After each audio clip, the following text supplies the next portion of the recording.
You're watching The Sports Objective, the podcast for Pirates.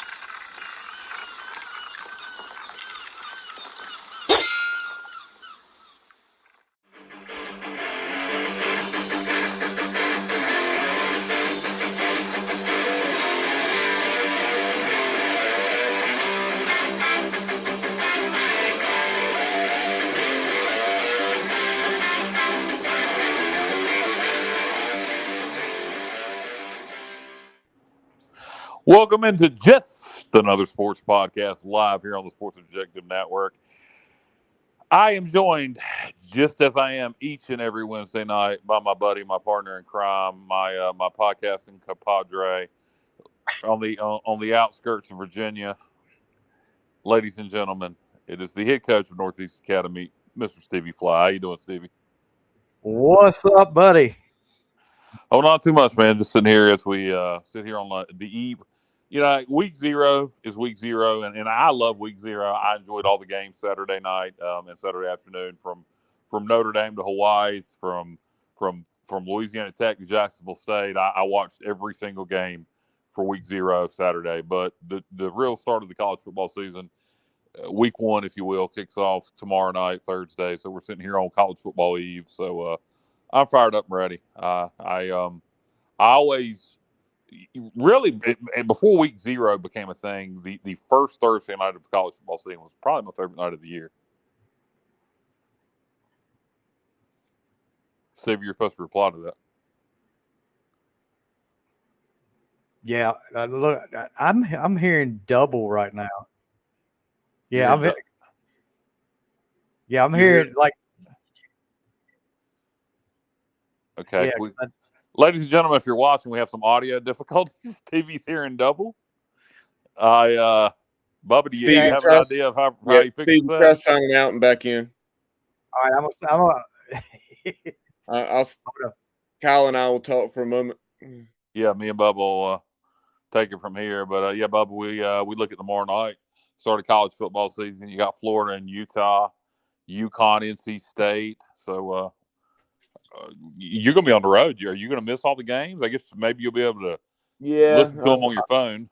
Yeah, I'll either, my dad will be probably doing the driving at that point, so I'll be able to watch on my phone. And then if I am driving, I'll be listening while he watches. But really looking forward to that Florida-Utah game. Cam Rising, the talented Utah quarterback.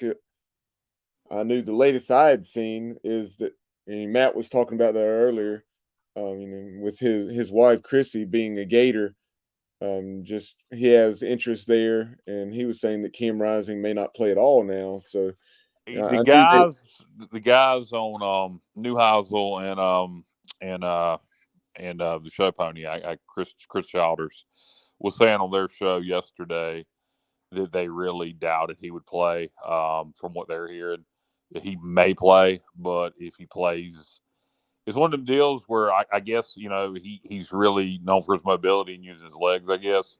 Right. So maybe one of them deals where he plays and just not able to run it as much, or they may be better off. If you take away a mobile quarterback, one of their primary weapons, you may be better off just playing somebody else. Yeah, but if he doesn't play, then that changes, I think, things dramatically. I think Utah's defense is still good enough, particularly at being in Salt Lake, for them to win the game without him, but it certainly gives the Gators a much better chance. And Stevie's back with us now. Stevie, are you still hearing double? No, I'm good now. I don't know what happened, but I'm good now. Yeah, I've heard of seeing double. I've never heard of hearing double. Well, every time you would say something, like about 3 seconds later, I would hear it all over again, and it was blending in. Oh, that's a nightmare. I couldn't imagine. That would drive me crazy having to hear myself twice. So very quickly, before I let you guys carry on, Stevie, we were talking about the Florida-Utah game.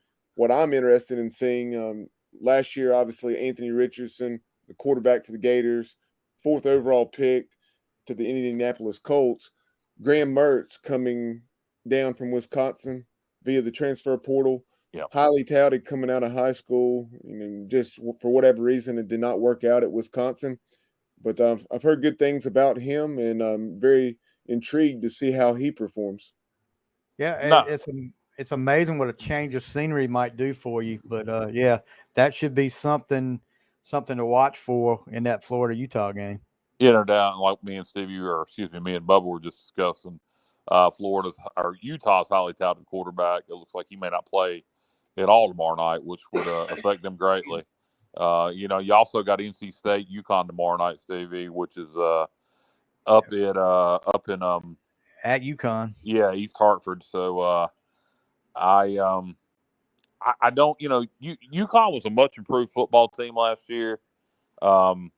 Okay, according to Matt, Cam Rising is out, just announced. So that is confirmed. Utah's quarterback will not be playing. But that's a big play right there. No doubt. So I'm sure a lot of people will be taking the Gators in the next 24 hours before the line comes down too much. It was 6. I believe the spread was 6. It's probably already came down now. If it hadn't, now would be a good time to get that bet in. Exactly. But UConn, NC State. UConn was a much improved football team last year. Made it to a bowl game. If you go look at them statistically last year, it is amazing they went to a bowl. They had one of the worst offenses in FBS. I do think, NC State got a transfer quarterback, new OC. UConn's defense is pretty good. I do think that UConn will probably make that a game for about 3 quarters, but NC State's going to, I would think, pull away late. Yeah, I don't think it's going to be a blowout by any means. No, I don't think so either, just because the style of ball UConn plays. They like to Right. grind it out, play tough defense, play keep away, run the ball. So, no, I think it'll be close for about 3 quarters. Without pulling up the schedule, anything else stick out to you tomorrow night? I had the schedule right up here. That's really the only 2 Thursday night. I didn't realize how many Thursday night games there were. Well, let's go over them. Just go over them real fast. All right, hold on. Let me get it right back up here for a second because I clicked on Florida. Let's see. Thursday games. Yep. Good Lord. You sure you want to go Eastern Illinois and Indiana State? Well, let's skip the FCS. Let's do FCS only. Okay, Elon at Wake Forest. Okay. That's let's see. Kent State at UCF. Yeah, okay. Should be a blowout. Tennessee Tech at Furman. State at UConn, like we talked about. Florida, Utah, Nebraska at Minnesota. That's an interesting game. There's one. That should be an interesting game because, and that's something you got to watch out too. Nebraska really needs to get back on track after struggling for a few years. And they will. They got the right guy coaching them now. I know he didn't do a good job with the Panthers, but he's a hell of a college coach. Did a great job at Temple. Did a great job at Texas A&M. He'll turn Nebraska around. Yeah, and then when you got let's see where we're at. South Dakota at Missouri. UAB and NC A&T. That's going to be interesting. A&T, they're good, as we found out a few years ago. Trent Dilford's debut at UAB. Yeah. So that has some intrigue to it. Yeah, then you got, let's see, Southern Utah to Arizona State. And that's another intriguing one. Southern Utah, I don't know anything about them, but I do know Arizona State just announced that they are imposing a bowl ban for violations from the previous staff, and they announced it Sunday night, and they waited last minute, and I heard their players are very, very, very upset, and things were not going well in practice this week. So if Southern Utah has a pulse, watch out. Yeah, and then the last game, Shorter at Samford. Have you ever heard of Shorter? I've not heard of Shorter nor Taller. Shorter. Shorter at Stanford. All right, well, have some. They've got to be. You said at Stanford or Stanford? Samford, S-A-M. Okay, yeah. Bobby Bowden's alma mater, formerly known as Howard, but now known as Stanford. Well, yeah, you're right. There's not a lot. It's about 3 good games tomorrow night, and then a couple of intriguing games. I'm telling you right now, if Southern Utah has a pulse, and I know nothing about Southern Utah, so Shorter University is in Rome, Georgia. There we go. That's home of AA. Home of Arn Anderson. That is correct. Yeah. But I'm telling you, if Southern Utah has any kind of a pulse, I don't know what kind of FCS program they are. Right. I'm telling you, that could be Arizona State. Not happy right now. Their players with that bowl ban last minute. So That could be an interesting one. But anyway, move on from that. We got East Carolina, Michigan this weekend, Stevie. The Pirates make the trip up down Arbor to the Big House. We're going to talk NC. We're going to talk. Excuse me. We're going to talk North Carolina, South Carolina here soon with Chris from the Spurs Up podcast. But let's touch on a little East Carolina, Michigan. Obviously, the Pirates are huge underdogs. I believe the spread is 36. Yeah. Do you think? What do you think it would take? Put you on the spot. Ooh. What do you think it would take to pull off what would be the biggest upset in ECU history? And in terms of point spreads, it would probably be one of the biggest upsets in college football history. Yeah. Well, first thing you've got, there can be no errors. They can't make any mistakes, and you've got to have that run defense for ECU that was pretty good last year. It's got to really step up because Michigan will try to run it down your throat. On offense, I know they were talking about, I think it came out today, you could see 3 quarterbacks playing for ECU on Saturday. Who's the third? Good question. I did not hear who the third one he said, but I think it was Donnie. Donnie said, the offensive coordinator said, you could see as many as 3 quarterbacks. There you go, Bubba. Bubba's going to chime in. Who's the third? Who's the third quarterback? True freshman Raheem Jeter. So are we really in a situation where quarterback by committee, where Mason Garcia has not separated himself enough, or Alex Flynn, where we would be playing a freshman? Apparently, or either he wants to throw something different at Michigan, and I don't know. Maybe I'm calling BS. Well, he didn't. I know they said it was up until this morning they still had not named a start quarterback, and then I think the press conference today said you could see as many as 3, and I don't think he ever named a start quarterback. So I'm calling BS. I think it's going to be Mason's show, and I think so too. But I just maybe he's trying to play mind games exactly, with Michigan. and that's what I think. Are you wearing a Macho Man Randy Savage t-shirt? Heck yeah, dude! Look at that. Oh yeah. Can you do a Randy Savage impersonation? Oh yeah. You want me to get my glasses on too? I got my glasses on. Yeah, hell yeah. You got a cowboy hat? I don't have my cowboy hat. Hold on. All right, we're gonna snap into a Slim Jim here with Stevie. Yeah. Snap into a Slim Jim, guys. Oh yeah. Macho Man Randy Savage personified. Yeah. One of the best of all time, buddy. One of the best of all time. Absolutely. I get off on a tangent here about wrestling, but lost a couple of legends last week with Terry Funk, and which was sad. I love Terry Funk. Terry Funk's one of all my favorites. Terry Funk was different. I remember getting my first introduction to Terry Funk was probably the Flair Funk angle from '89, but then you go back and look at him, the guy, and there was a big difference between Funk and what happened unfortunately with the other one. Funk lived a long life, and the other one did not. It taken away way too soon. My first introduction to Terry Funk was actually in the WWF Saturday Night's Main Event. Oh yeah. Well, that's true too. I did see a little bit of him on there.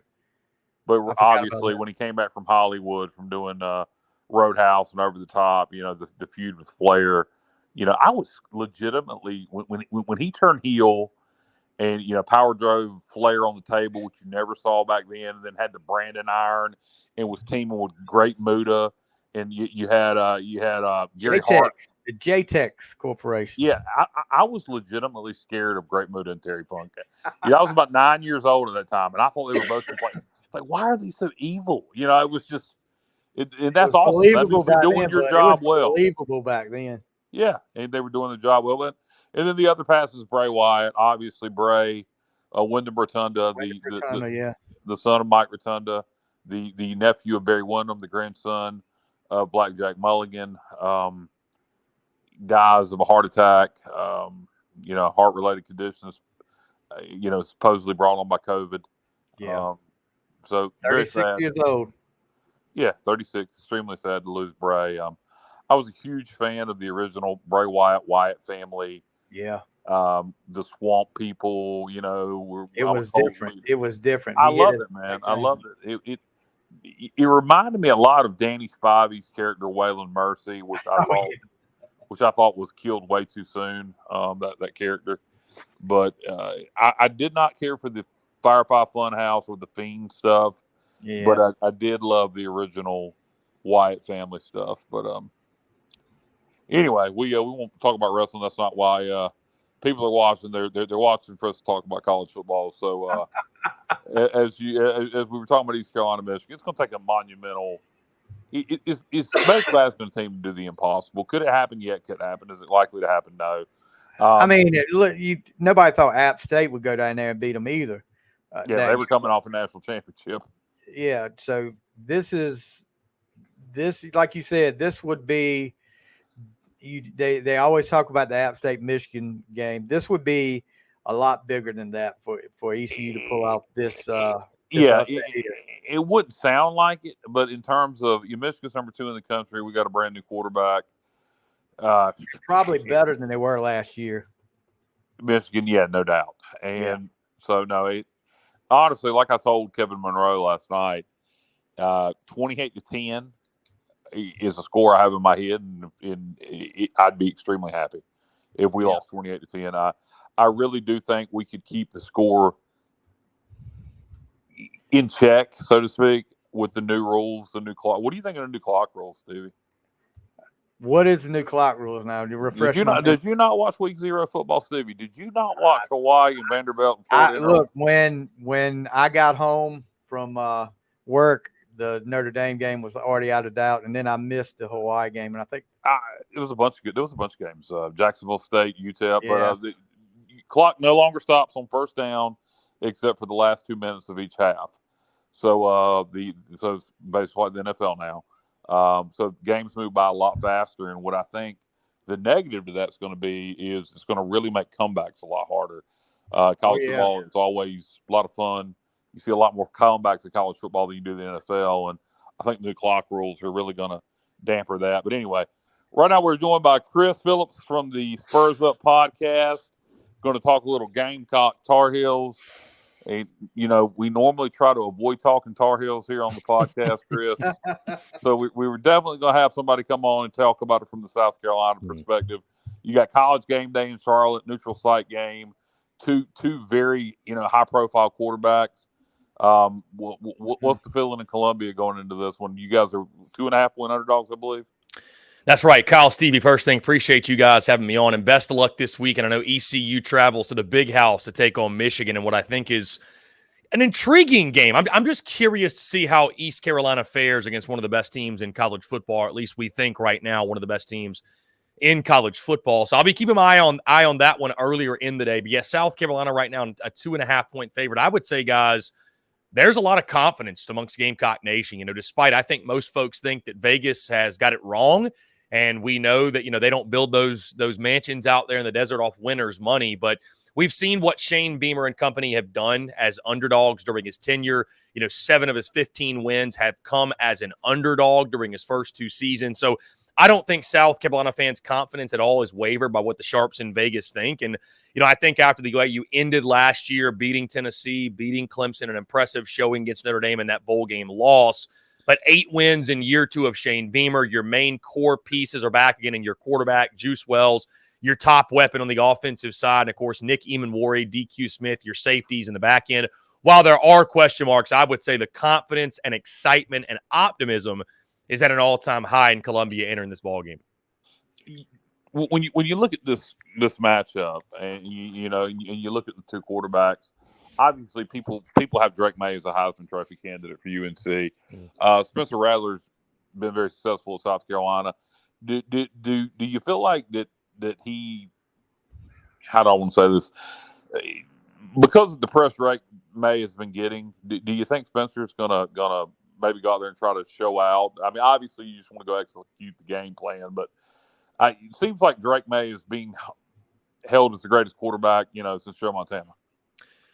Guys, I think anytime you're a player and you come into a game week and the opposite player on the opposite side, I should say, that you're facing, the guy at your position, that anytime he's getting all of the hype and all the praise and the accolades, I actually heard Marcus Lattimore talk about this a couple of years ago on another podcast. He mentioned, in games when he was a freshman at South Carolina, and one of the things that really motivated him, right, now that you need motivation, the SEC to play your best, but he did find motivation from, they'd come into game weeks and they were talking about this team's running back and how great this guy was, and, giving him all the praise and accolades. And that fueled him in his mind to play his best, to play even better, elevate his game, and show why they should have been talking about him necessarily.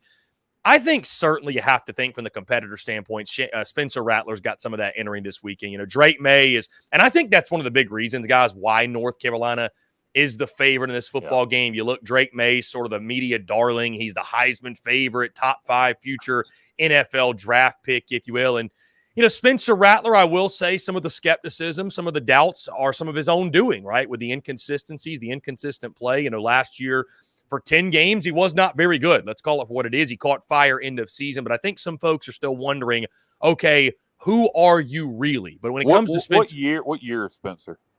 He is going to be a redshirt junior, I believe. Yeah, I think redshirt junior, because 20 was a freshman, 21, junior, yes, redshirt junior. So I was expecting Spencer Rattler to leave after last year. I thought he was going to be a one and done. Especially if South Carolina won 8 games, I would have figured he would have had a successful season. But, as last year taught us, you just never know. You never know what's going to happen and how it plays out. And so Gamecock fans are glad he returned. But you look at this game, guys, I think certainly there's a motivation factor to go out and prove that the last couple of games of last season wasn't a fluke, and that's who he really is, or he's closer to that version of his game than what we saw in the first 10 games. And I think they're excited to get going. Again, I think Spencer Rattler, not that he necessarily needs that extra oomph of motivation or that extra push, if you will, but I think certainly that's something that could fuel him. And while I think there are other factors in this ball game, obviously, guys, you can't get around the fascinating matchup that is Spencer Rattler against Drake May, and I think one of the best quarterback battles we're going to see all season long. You look at UNC last year, their defense was god-awful. It's been god-awful for the last couple of years. Yeah. Chiswick's been tasked with trying to get that straight. I believe it's year 2 down for Chiswick back as DC at Carolina. What do you see for them for their defense in terms of returning players maybe they brought in from the portal? Do you think Carolina's defense is going to be better than, when I say Carolina, I mean North Carolina? Do you think their defense is going to be better than it was last year? Or if it's not, Spencer Rattler's going to tear them up. Yeah. I mean, Kyle, I was about to say, do you think it could be any worse? I mean, when you look at the numbers, and I talked to, I talked to Andrew Jones of Tar Heel Illustrated. I'm not sure if you guys are familiar with him, but I talked with him a few weeks back. We did kind of a opponent preview series talking about all the opponents on South Carolina's schedule. And, he was very candid and blunt about the defensive struggles. And how he did mention the first couple of games sort of skewed some of the numbers maybe because they gave up, 60 points to Appalachian State. Yeah. The numbers were just, they gave up 42 points in one quarter or something crazy like that. They did play better as the year goes on. Yeah, they got better as the year went on, but still, you look at those numbers. I mean, they didn't do anything particularly well, right? They couldn't stop the run. They couldn't stop the pass. They couldn't pressure the quarterback. They couldn't force turnovers. But so you look at them this year, they're led by Miles Murphy up front. I think he's a nice piece on the defensive line. They've been preaching physicality, right? That's all you hear at a Tar Heel Nation, Tar Heel camp is physicality, both offensively and defensively, right? They feel like they have not been physical enough. And you look at both lines of scrimmage. I mean, last year they couldn't protect Drake May all that well, although they made it work at times. And defensively, guys, like we just mentioned, they couldn't stop a nosebleed. I like Cedric Gray at the linebacker position. I think they've got some capable players. Power Eccles there as well. I think he's a solid player. And then defensively in the secondary, what's interesting is when I talked to AJ of Tar Heel Illustrated, he mentioned that, a lot of guys left in the portal, right? If you look, they had like 4 or 5 guys leave. And the way he made it sound was this, guys, in this NIL world, right? We've gone away from, you're a student athlete at our favorite school and to this is like a professional sport. We're managing a roster, right? And so you don't push kids out of your program, but with NIL and kids getting paid, I don't think it's as frowned upon to sort of kind of urge a guy out of the way to open up a roster spot to go out and get somebody better in the portal. I mean, right, that's just the reality of college football and kind of where we are. Every school does it, right? I mean, whether you do it intentionally or unintentionally, we all do it. So he made it sound as if maybe there were some guys hit the portal, they kind of encouraged to get out because they had some other dudes lined up waiting in the wings. Elijah Huzzy's a guy they picked up out of the portal. They're starting cornerback, DB1 for them, I think. He's going to be a fantastic player, everything we've heard. Big question for them is at the star position coming into this game.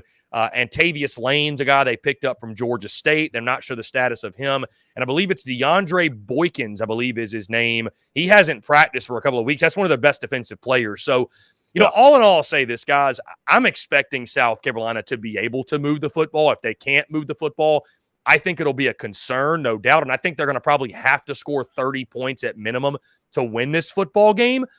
But again, you asked me, is UNC, are they going to be better defensively? Again, I come back to, I don't think they can be worse.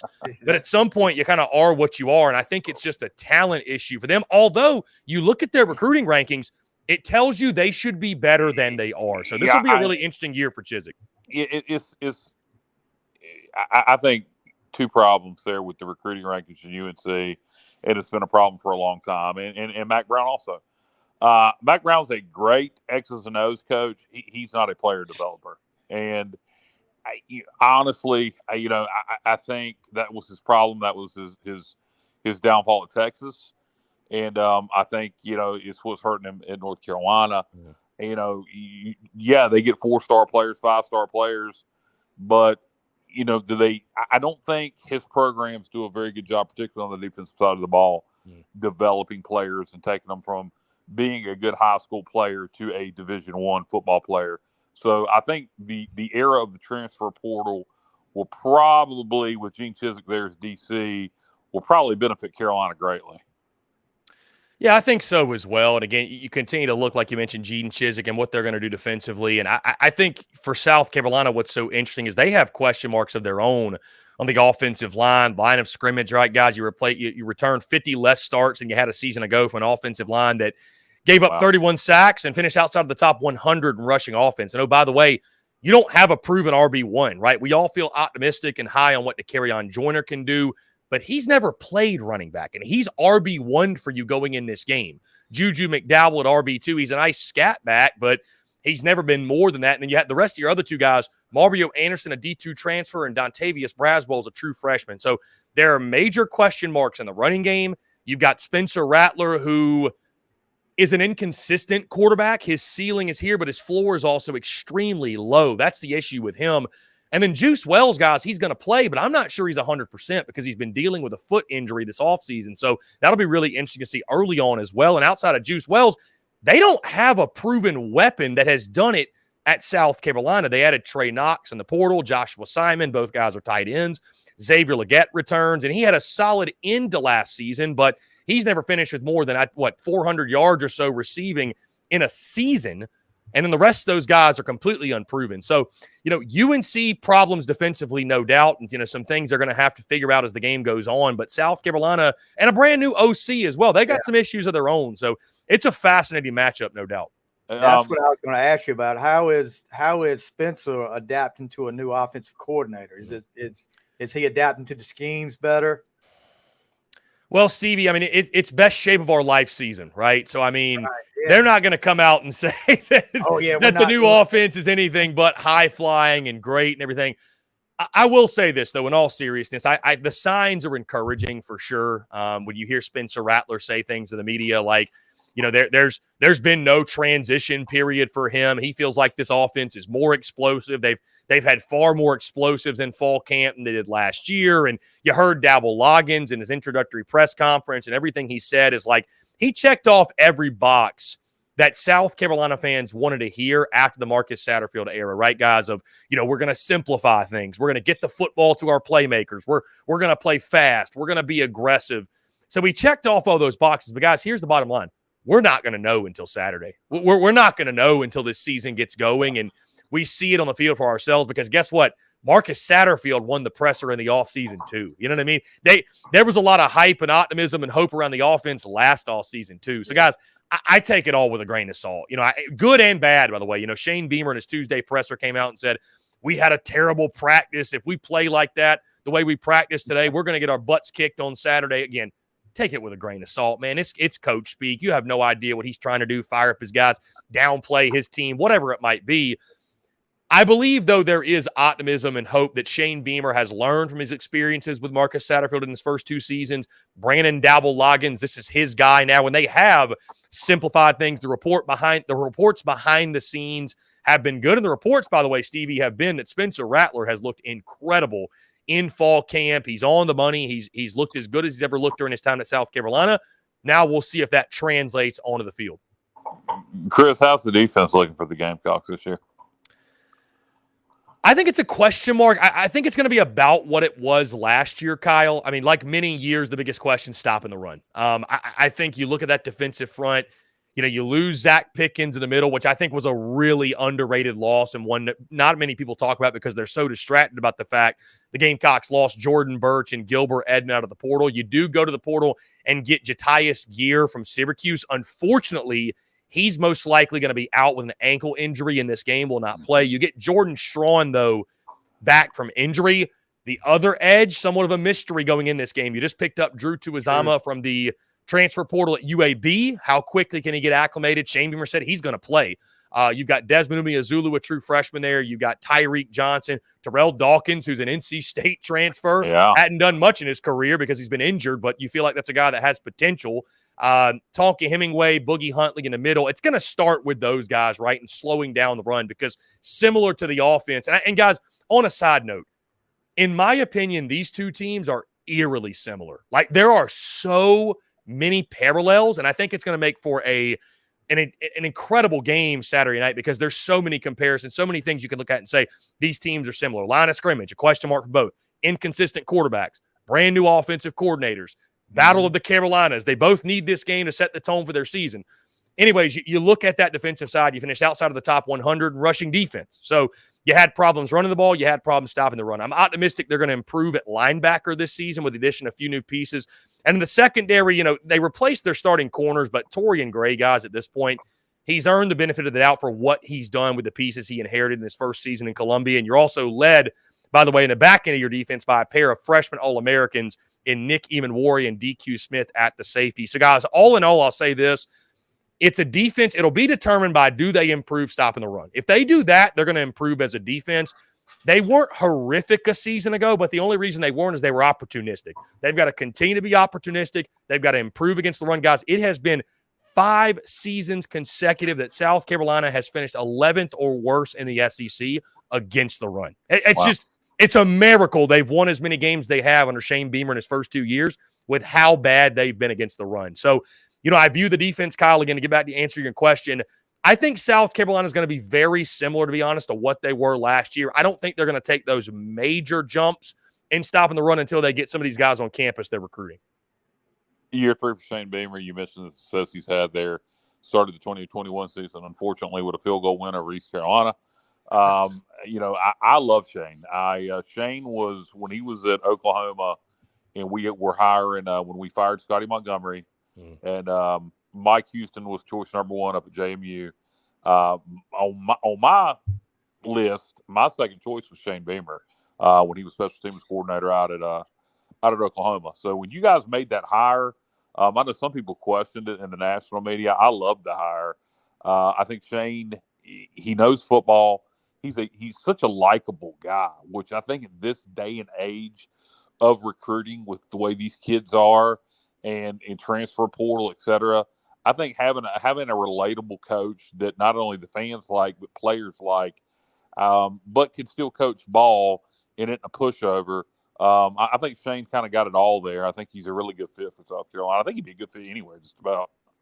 Well, I tell you, he's especially a good fit at South Carolina because he sort of cut his teeth here, right? He's seen this program under Steve Spurrier at its very best, and I'm talking going to the SEC championship game. And so he knows that it can be done, and so he can sell that on the recruiting trail. By the way, guys, side note, not to rub salt in the wound, but I think that win against East Carolina, the second game of the Shane Beamer era, that might be the most underrated win of his tenure to this point. Because if they lose that game, I think there's a chance year 1 goes sideways, and they are a 4-win team. And, I mean, are they able to rebound from that and have a good year they had last year? Are they able to get Spencer Rattler in the portal? Like, I think a lot of things don't happen if they don't beat East Carolina. So, not to rub salt in the wound, like I mentioned, but I don't think Gamecock fans talk about how big that one was enough. But No, guys, I mean, listen, the approval rating for Shane Beamer is through the roof. When you look at what they've done in his first 2 seasons, I mean, you beat Texas A&M. You had never done that in school history.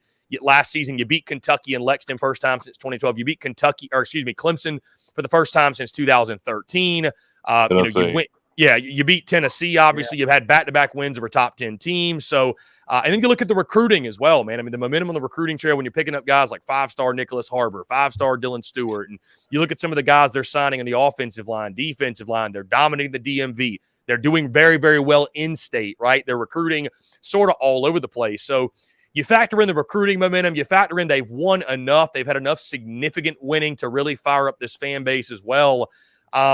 I mean, listen, man, in the preseason, I know every fan base has these fans, but, I mean, the expectations, the hopes, the dreams are – there's some folks out there thinking Gamecocks can go 9-3, 10-2 this season, which Shane Beamer, every time he's doubted, he seems to make things happen. I think that's a little bit aggressive, but it just speaks to the energy and the excitement that he's brought. And, guys, again, I think he's a perfect fit for South Carolina because he sees South Carolina for what it can be and not what it's always been. Because what it's always been, guys, we know, a 500 mediocre program. I think Shane Beamer, though, understands and sees, he accepts the challenge at South Carolina, and he sees what it can be and really, truly believes that it can be one of those teams in the upper echelon of the SEC and with the playoff expanding to 12 teams. And, I don't see why South Carolina can't be a consistent 9 to 10 win per year program and compete for one of those spots. So I think that's what they're striving for. And certainly this is a huge year and a building block for his program, no doubt. So Saturday night, is that ABC or ESPN for the game?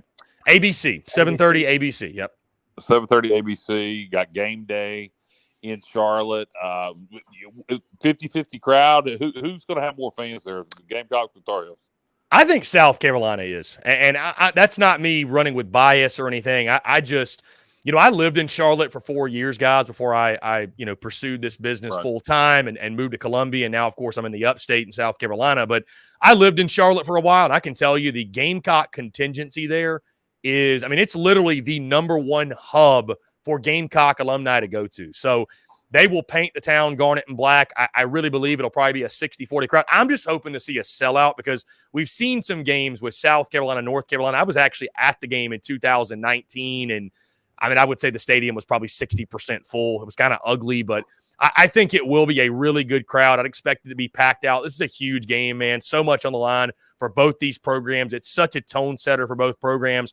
And I think after the way you ended last season, I think Gamecock Nation will make a point, and I think they'll pack out Bank of America Stadium and make their presence felt. Yeah, I agree with you, and I know Carolina's. I keep saying Carolina. It's going to be confusing to our Gamecock friends, but I think with North Carolina being the 2.5 point, I like South Carolina in this one. I know Drake May is Jesus Christ in a pair of cleats, but he I just watching these two teams last year, and that's all I have to base it on because I hadn't seen you guys play this year. I hadn't seen North Carolina play this year. I'm gonna pick the Gamecocks, and I think you guys win it by touchdown. I'm gonna hold back on my prediction, guys, until we actually drop those we drop them every Friday. We drop them every Friday. So for anybody tuned in, I don't want to spoil anything. Yeah. But I will say this. I really do believe this is a 50-50 type of game. I think it's a coin flip. I know there's a lot of folks in Gamecock Nation. And, maybe this is just, I think as we get closer to kickoff, I think the intensity and the emotion and the energy, it sort of boils over and the expectations and the dreams kind of run wild. And because I've seen some people picking 28-point victories, 35-point wins. Picking South Carolina to score like 60 points. And I'm like, guys, let's try to be somewhat realistic. I will say, guys, I think the under in this game is one of the best plays of the weekend on the board. I think it's going to be the over under in this game. It's 64.5. 64.5. And here's why, guys. I really believe you look at these two teams, right? I understand high-flying quarterbacks. The defenses are questionable. But you got two inconsistent quarterbacks at times. Drake May was not very good at the end of last season, right? You got two quarterbacks that can be inconsistent. You got two very shoddy offensive lines and running games. Neither team really knows who their starting running back is. To carry on Joyner at South Carolina, but there isn't a true established RB1 on both sides. Offensive line has major question marks in run blocking and protecting their quarterback. Tez Walker is most likely not going to play for North Carolina, and Juice Wells for South Carolina, he's going to play, but how healthy is he really, right? So I think there's enough there. And also, guys, primetime, game one, butterflies, adrenaline. Also factoring, I heard you guys talking about the running clock, the clock rules as well. Yeah. But I think all that being said, I think the game, it's not going to be a defensive slugfest or anything. No. But I think it's a game you could see get off to somewhat of a slower start as these two teams kind of feel each other out and, kind of settle into the game, if you will. I could see it being like 14-10 at halftime and these teams make adjustments. And then we start to kind of see the fireworks in that second half. But, I'm going to save the prediction, guys, for Friday. Normally I wouldn't, but I really want to save it for the audience, save it for the show. But I feel confident as a Gamecock fan going in this ball game, but I really do believe it's a 50-50 game. And, guys, neither result, whether North Carolina winning, South Carolina winning, neither result would really surprise me at this point. I'm going Gamecocks 35-28. Stevie, do you care to give a prediction in that game?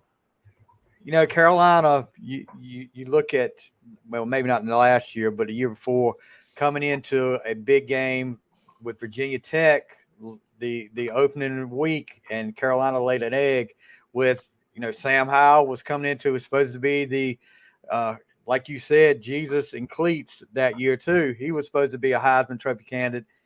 I don't know about Drake May. We'll see. I'm going to go Gamecocks. I'm going to say it's going to be a little bit closer than that, Kyle. I'll say like a 37-35 win. Okay.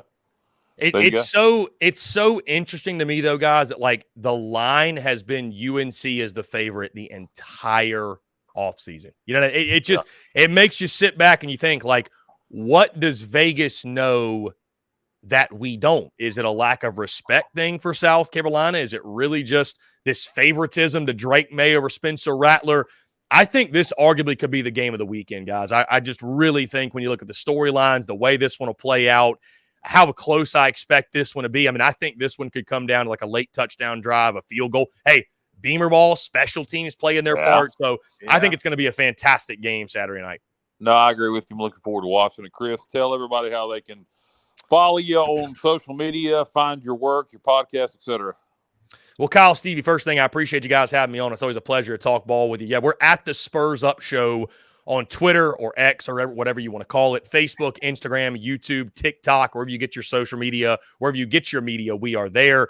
We also air a daily live show called The Daily Crow, Monday through Friday, exclusively on YouTube, noon to 3 p.m. Eastern time. We take questions, comments, and calls on that as well. So we encourage all your listeners to tune in and call in, and let's talk some ball, talk some smack, whatever it might be. And, of course, we also drop our podcast daily under the name The Spurs Up Show on iTunes, Spotify, Google Podcasts, wherever you get your podcast. That drops every single day at 5 p.m. Eastern. And, guys, starting this season, by the way, after every single South Carolina football game, the TSUS post-game call-in show will be happening within 10 minutes of the game concluding, which will go live right where I'm sitting, and we'll just open it wide up to calls, comments, questions, but mainly calls and reactions to the game that just took place. And I think that's going to be absolutely electric. So I highly encourage everyone to tune into that. But, guys, again, appreciate you having me on. It's always a pleasure to talk ball with you and looking forward to a great college football season. Thanks, Chris. Appreciate you coming on, and good luck to the Gamecocks. Appreciate it. Hey, good luck to ECU this season as well. Thank you. All right, that was Chris Phillips from the Spurs Up podcast, and I that'll be a good one. I hate to give the Tar Heels any more press than they get, particularly in this market, but that is the game of the week, and that's something we're going to do for all our listeners and viewers out there. Every week, Stevie and I plan to preview whatever the biggest regional matchup is for the week. And next week, there's several to choose from. You got UNC App State, you got Notre Dame, NC State, you got JMU UVA, I believe. I think that's right. I think we're going to probably go with NC State, Notre Dame next week. Yeah, that would probably be the best one to go with. Yes, that's the plan as of right now. But Stevie, we another thing we're going to do, as we've done so far on the show, is we do top fives each and every week. And with playing the Michigan Wolverines this weekend, thought it would be appropriate. Yeah, that would definitely, to pull an upset off of it, would automatically go to number one. It would automatically trump all all 5 of mine all together. If they Yeah, so this is our top 5 favorite upsets in East Carolina history. favorite, see how we underline favorite. Yes, this is our favorites, our personal favorites. So we're not saying these are the best, So if we leave something off, don't get offended. These are our personal favorites. So I'm gonna start it off, and I got a tie at number 5. It is 1995 against Syracuse. The Pirates were down in that game. It's hard to remember the exact score, something like 28-7, 21-7, something like that. It made a furious comeback there at the Carrier Dome in Syracuse, New York, there in 95 with Marcus Crandall and the guys. So 95 Syracuse, and in the also at the number 5 position for me, Ruffin McNeil's last year. I wanted to put this higher, and maybe I have since it's my favorite list, and it's not necessarily the biggest upset, but 2015 against Virginia Tech, kind of what I call Ruffin McNeil's last stand. It was pouring rain. I mean, it was a monsoon that game, Stevie. I don't know if you were there or not, but I was not there. I was watching though. We got soaked, but it was an absolute blast. James Summers makes his debut out of nowhere, and what an athlete he was. It's a shame he wasn't able to be used how he should have been used. But so that's my number 5, or my 2 number 5s. What's your number 5? My number 5 is just a slight upset, but it was a big one. 2009 Conference USA Championship game against Houston. Case Keenum coming into Dowdy Ficklin with Houston with that high-powered offense, and ECU pretty much shuts them down. And Houston gets a touchdown at the end just to make it look close, but ECU gets the win 38-32. And that's a slight upset just because Houston was ranked. Actually, Stevie, Houston was driving to win that game. Yeah. And Van Eskridge picked them off in the end zone. Yeah, so we get the win, but that's a slight upset. But they were ranked. But to get a Conference USA Championship game at home, and that was number 5 on my list. That was another monsoon game, by the way. Yeah, it was. Actually, it was supposed to be heavier rain than that. It was cold that day. It was about 42. Cold. It was. Yeah, very were you there for that one? No, but I remember watching at home again because unfortunately I have to work on Saturdays a lot. Right. I get once in a while I'll get a Saturday off. But yeah, I do remember that day. Temperature was 50 degrees. Was the high at Dowdy Ficklin that day? Yeah, it was in the 40s. It could kick off, and they were forecasting about 3 to 4 inches of rain for that game. And I remember I went to Big Blue store in Kinston, North Carolina, and bought my wife and I rain suits. And then the day of the game, it ended up just being a light rain, so I took the rain suits back and wore. You remember the interception at the end, though? Yeah, Van Eskridge picked off Houston in the end zone. Yeah, you did tip.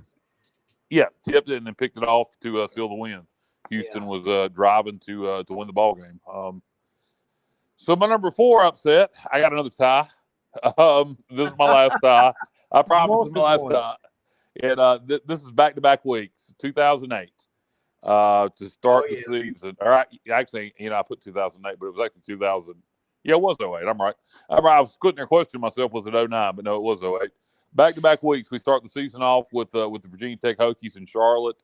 The block punt by TJ Lee. And the Pirates upset the Hokies in Charlotte. Then the following week, West Virginia comes into town. I believe ranked number 8 in the country, and we just demolished them. The Mountaineers that day in Greenville. What was that quarterback? Was it Pat White? Pat White. Yeah. And just destroy the Mountaineers that day in Greenville.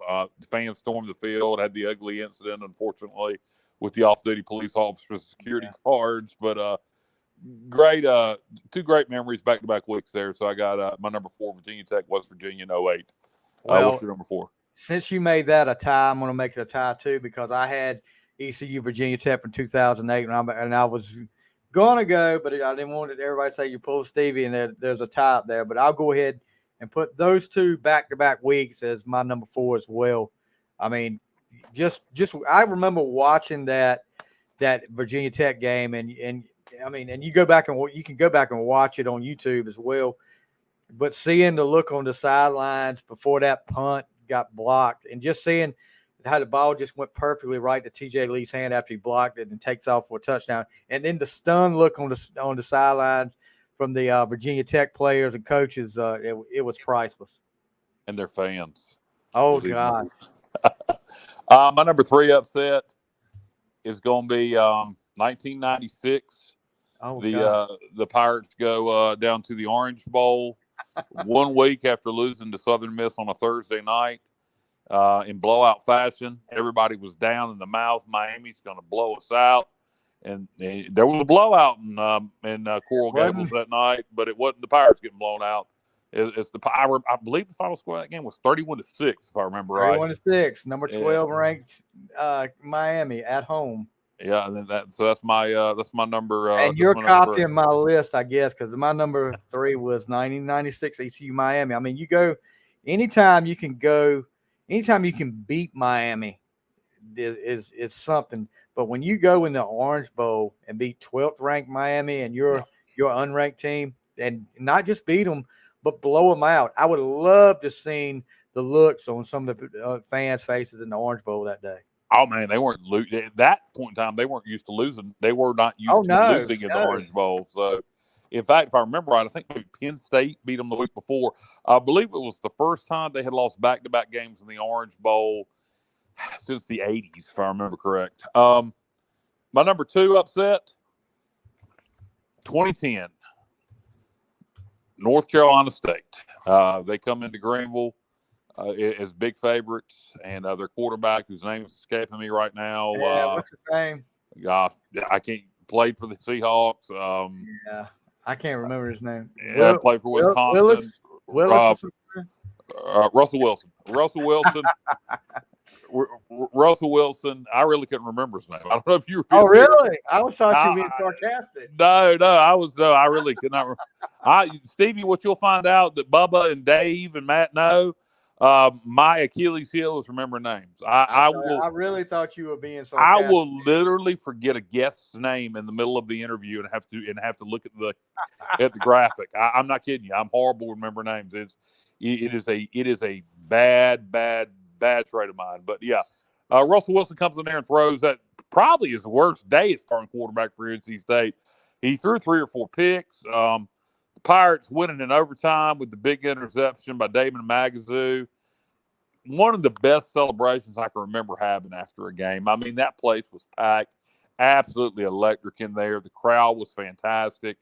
Just beautiful weather that day. It was my birthday, actually.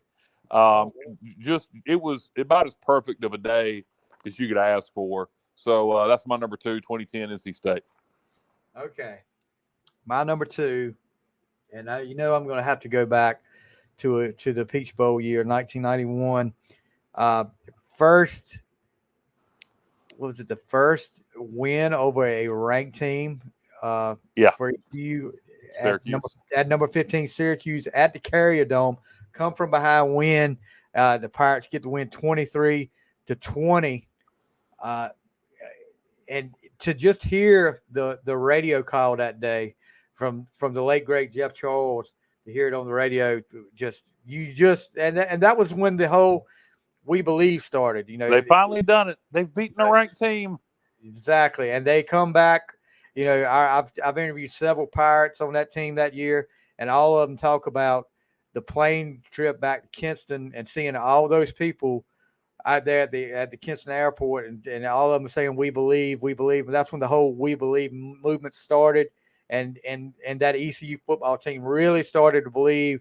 Everybody was behind them and got that confidence, and carried it on through the rest of the year. Yeah, no doubt, that was a huge win. Marvin Graves, you remember Marvin Graves for Syracuse was the quarterback then? Yeah.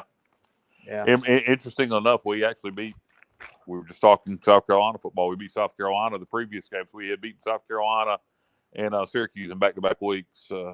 Missed those days. My number one upset, and it may be yours also. 1999 Hurricane Floyd, East Carolina, Miami. Game gets moved to Raleigh, Carter Finley Stadium. Pirates down big at the half. it's over, baby. The Hurricanes going to walk away with the victory. And you kind of saw it towards the end of the first half. The Pirates started playing a little better, and then that third quarter, the Pirates, start chipping away. And then all of a sudden in the fourth quarter, it's a one-score game. And, Keith Stokes with that touchdown there late in the fourth quarter, and then the defensive stand at the end. And, the Pirates come away with the huge win over Miami. The goalposts come down in Carter Finley Stadium.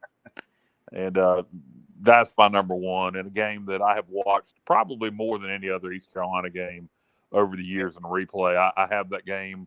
I have a VHS copy and a DVD copy, and that one without a doubt is my number one. And I didn't even have to think about it. Yeah, it's between that and the Peach Bowl game for me. But yeah, my number one, obviously, I think anybody that's watched ECU Pirate football over the years is going to pick this one. I mean, to have all that, all that going on when you can't even get home, you got to play on one of your biggest rivals' fields, and you're playing a team with. I mean, you got Clinton Porter makes his debut, well, not his debut, but as a starter, right? And then you had Reggie Wayne, among other weapons that Miami had, and you go down 23-3, and man, to see them come out. I remember watching it and seeing they were down 23-3. I said, well, like my dad did several times with the Washington Redskins. I was like, this ball game is over. And then you look up, and like you said, they just kept chipping away and knew that when that Keith Stokes catches that touchdown and the defense makes that big stand, I mean, there was no way. And for the people in Raleigh to think those goalposts weren't coming down, that's just that's just unreasonable for them to think that. That was definitely coming down. And one of the biggest wins in Pirate history.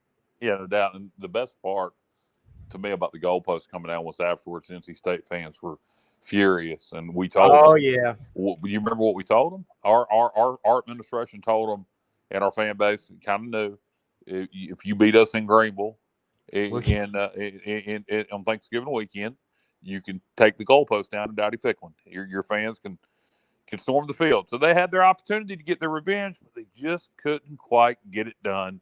So the goalposts come down again, this time in Dowdy-Ficklin, but it's the Pirates that are taking them down, not the. That's probably my favorite part about that whole goalpost incident. We gave them the opportunity. We said, you can take ours down, and they couldn't get it done. Bubba is given his in no particular order. He names that 91 Syracuse and the 95 Syracuse game. Yep. Also the 96 and 99 Miami game, the 08 West Virginia game. He gives honorable mentions, which we'll do. You want to do your honorable mentions before we do Bubba's and mine? Well, I didn't even do honorable mentions. I didn't even list them, but I can think of a few. I can think of a few off the top of my head. 2014 North Carolina. They were ranked number 23 in the, I believe, the AP poll coming into that game, and were favorites. So that'd be one, 2014 North Carolina. Another one would be, oh geez, I did not prepare myself. 95. 99 West Virginia, 95 West Virginia. Lord, I should be better prepared for this. For these, the TCU game from 2002 TCU. Yeah, I'll tell you what. I'll give you one. I'll give you one from last year. UCF in Greenville last year was a huge upset for the Pirates, and BYU was a slight favorite, I believe, when we beat them last year. It was very close spread, but I did not prepare myself for the honorable mention upsets. Bubba, if you and Stevie have a list of those, or Stevie, if you and Bubba have a list of those, go ahead and give me your honorable mention. I got you. Well, me and Bubba both agreed on two of them: Virginia Tech 2014. Boise State in the Hawaii Bowl. Oh God, how did I leave that one out? And then Bubba's got 2010 NC State as you had in your list, and then 2020 SMU.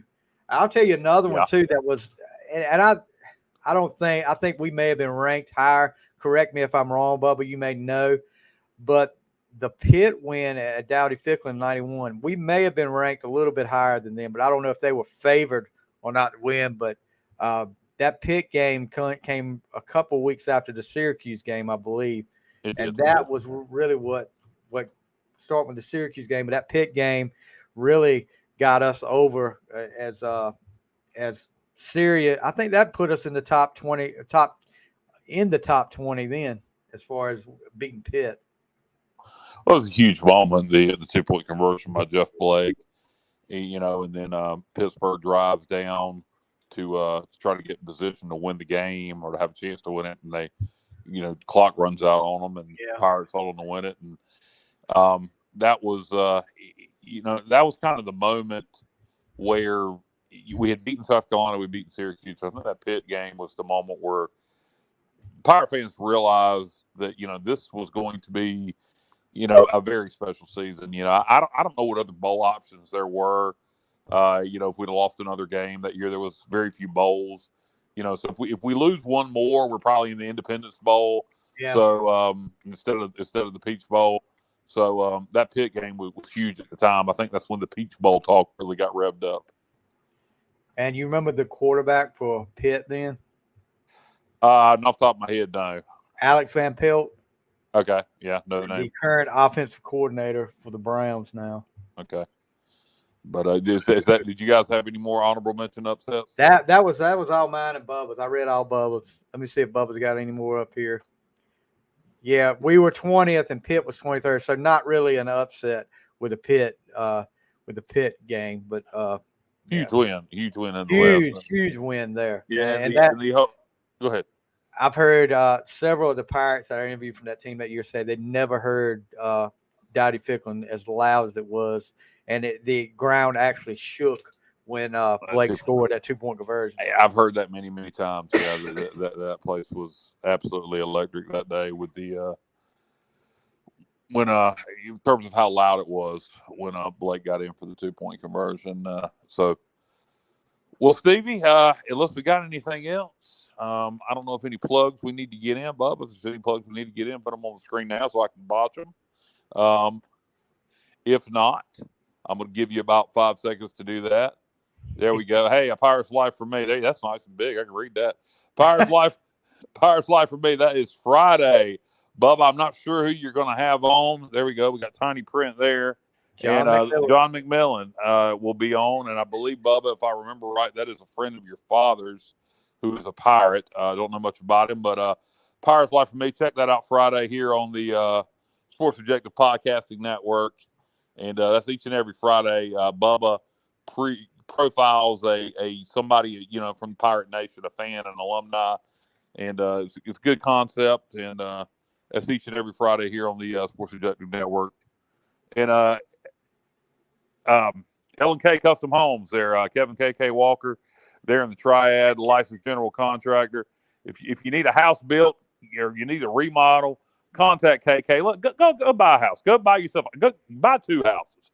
Get them to build you 2 houses. Get them to maybe you want one in the mountains and the beach. So call 336-688-8461 if you are in the market for a house to be built. If you're looking to buy a home, or I'm assuming he probably also does remodels. Kevin K.K. Walker at L&K Custom Homes. And, one day Dave says he's going to win the Powerball and have KK build him a big house. Dave is so nice, he will buy you one. He will. Okay. Well, that's awesome. Dave's going to buy me a house. All right. I appreciate that. So, I've got to get up on the list if Dave's buying houses for folks. I've got to get up on the list. No doubt. Steve, before we go, man, who does Northeast Academy play this weekend? We travel to Swan Quarter this week to take on Mattamuskeet High School. So hopefully the weather will cooperate with us. I know they're calling for a lot of rain down there, some wind, but we'll see. We got our fingers crossed. We'll be able to go down there Friday night. How did things turn out last Friday? I know week 1 you guys not up. I lost Kyle for a second. Well, there I'm back. There you are. No, last week wasn't a good week. We dropped a close one, 22-20 to Community Christian. And one of those games as a coach where you get your players look like they're in slow motion all night, and you just honestly, it was one of those games where like I would just wanted to take the pads and stuff off of one of them and go out there myself, because I was like, I can do this better than y'all were doing it tonight, and I'm almost 50 years old.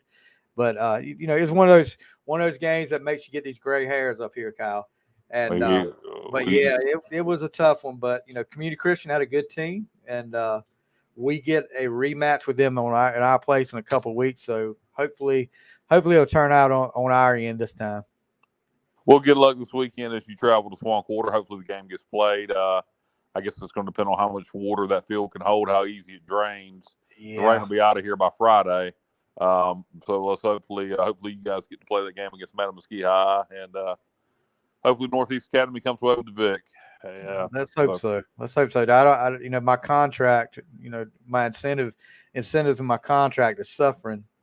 Us volunteer coaches. So as a volunteer head coach at the Northeast Academy, and that's very interesting. By the way, I know it's men's football, but still, for the head coach to be a volunteer position, that's still it's a bit surprising to hear that you don't get paid something. Well, you're not really volunteer. They have people in mind, and you go before a committee. And it ain't like I just showed up one day and said, "Hey, I'll coach." And right. Well, I understand that, but it's something, and I get it. I mean, I joke with the kids, like one of our rivals is Halifax, and one year I told the guys after the game, after practice one night that week against Halifax, look, guys, if you, of course, there's no contract. I said, if you win this game, that doubles the amount on my contract. My incentive clause kicks in, and my pay doubles. And they were like, what? I said, 0 times 0 is still 0. So, but yeah. Justin Butts is back again, talking about Wayne Christian. Yeah, we miss playing you guys too. We miss playing Wayne Christian. I was actually just talking about that game against Wayne Christian tonight at practice. So, yeah, maybe one day we'll hook back up again. There you go. Yeah, I got make it happen. Yeah, talk to your AD there, Stevie, and see if you can get Wayne Christian back on the schedule. Justin, do your part. Talk to people at Wayne Christian and make it happen. Get that rivalry, the storied rivalry between Wayne Christian and Northeast Academy. Yeah. Anyway, we got Michigan Saturday. College football tomorrow night. College football tomorrow night with Utah and Florida, NC State, UConn, as we mentioned earlier. And you can. I'm sitting here. I'm getting myself flustered here, Stevie. But yeah. But anyway, check out Oliver.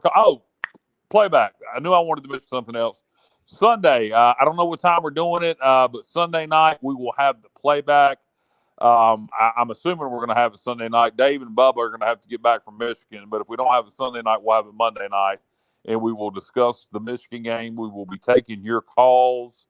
Give yourself 24 to 48 hours to kind of let things digest. When you call the fifth quarter call-in show immediately after the game, everything is so raw, so this gives you time to really kind of think about it. Pirate Football Playback, it's going to be at 8 o'clock Sunday night right now. As we Bubba says it's going to be at 8 o'clock Sunday night, so we'll see. I know him and Dave. I made sure he added in the 8 p.m. or so. It's kind of like anywhere between 8 p.m. Sunday night and 8 p.m. Monday night. But anyway, I guess that's it, Stevie. I think I've rambled enough here. Have you got anything else? I think I'm done, bud. Just hope everybody, whoever's in the path of this storm and getting some rain or whatever, I hope everybody stays safe out there. No doubt. Stay off the roads. I think in the majority of Eastern North Carolina, that's going to be the biggest problem is flash flooding. Right. So stay off the roads and you should be good.